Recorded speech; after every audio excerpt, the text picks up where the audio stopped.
Πάμε τώρα σε ένα πολύ κρίσιμο σημείο του παιχνιδιού. Έχουμε μέσα πολλά μισό ευρώ. Και ποντάρει πρώτος ο Παντελάκος. Εγώ.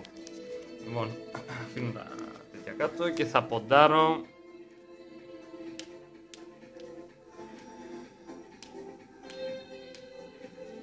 Μισό ευρώ. 1,5. Ανέστησε 1,5. Κουμπόθηκα. Πόσα πήρες?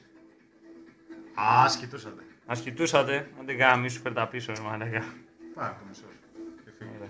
Γράψα απλά το βίντεο. Γιατί να το γράψω. Πόσα πήρες? 1. Ζόρι, έχω καλό φίλο. Καλά, ο Γιώργος θα πει σίγουρα ναι. 6 είναι. Ναι, αλλά για μένα θα πει σίγουρα ναι. Ας δούμε τι θα πει ο Νίκος. Έχεις πάρα πολύ καλό φίλο, πίστεψέ μου. Αλήθεια. Θέλοντας να προστατεύσει το πατήρι ο Νίκος. Λέει στο Ανέστη να τα πάρει.